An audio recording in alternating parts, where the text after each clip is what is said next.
magic. There's magic in his trumpet. There's magic in Louis's voice. And that, by the way, is introducing the international magician, ladies and gentlemen, Duval. Good evening. I'm very happy that Buddy warned you in advance that I am a magician, but I'm not one of those miserable ones. And for my first trick, I shall use my hands, a golf ball, and a battered old hat. Now, this golf ball has a lot of peculiar habits. One of them is, when I take it in my left hand, gently but firmly squeeze it into material when I want it. You see, the secret is, when you want to make it disappear, there it is.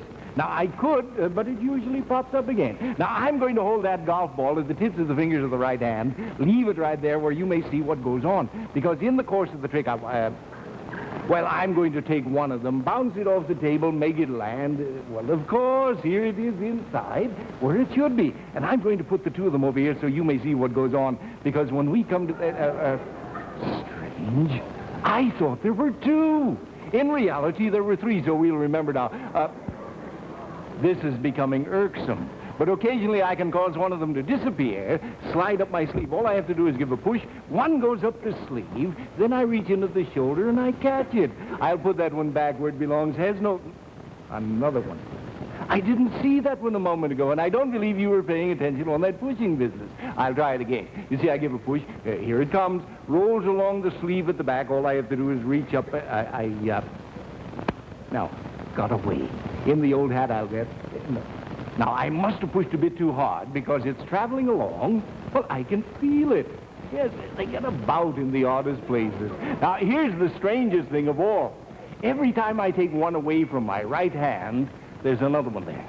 I'm going to cause that last one to disappear, fly inside the old hat, although you may not have seen it go. Nevertheless, here it is inside where it should be. I hope. Yes, here it is. And no matter how often I take that one away, there is always that other one there to take its place. And I could keep that up all evening, and they would probably keep coming. It's a silly idea. Well, these four we'll put over here. The other four are the tips of the fingers of the right hand. I'll catch this one at the elbow. Saves a bit of time. Let's try that again, shall we? Yes, isn't it crazy how they get about? Now, that leaves us with only two. Let us see. I got it in the neck that time. The last one, however, is very difficult to cause to disappear, and I have found that the best way to do is to squeeze it into the left knee, reach behind the right knee and catch it, and then into the old hat with the rest.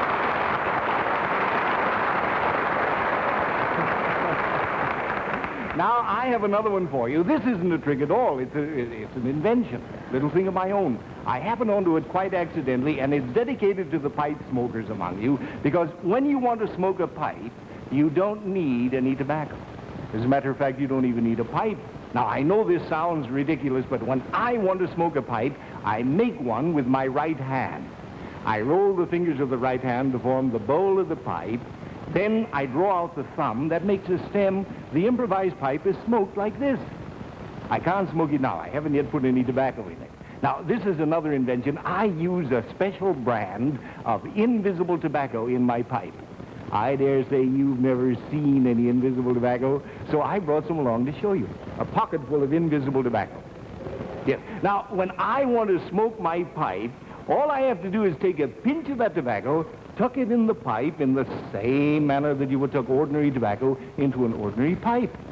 Now I'm ready to light up. I use an invisible match for the purpose, and I'm going to light this pipe to let you see how this thing goes. You wouldn't imagine that this could be done.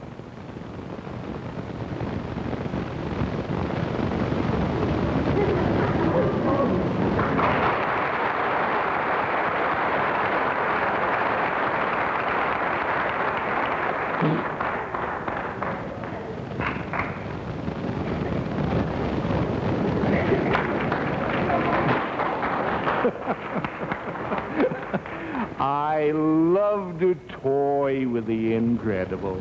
Really, I do. But you see what makes this an amazing invention? It eliminates tobacco and matches. You want to smoke? You smoke. Now, there's another feature I forgot to tell you about. I'm going to put my pipe aside for just a moment while I explain this to you, because I call this smoke conservation. To do this, we must have a handkerchief, an empty glass, and a saucer. Now, you may examine the saucer if you wish. And if there's anyone present who would like to examine the glass, I would be very happy if you would sit down and mind your own business. Because the empty glass is to be inverted on the saucer. The whole works is then covered with a handkerchief. Then I pick up my pipe. Yes. After a preliminary puff or two,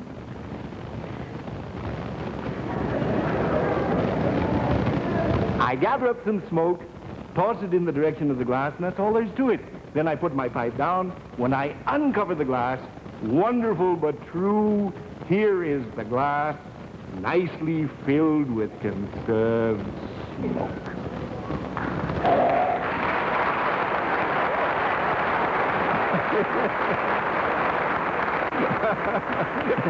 And do you know, as old as I am, I haven't yet discovered how I do it.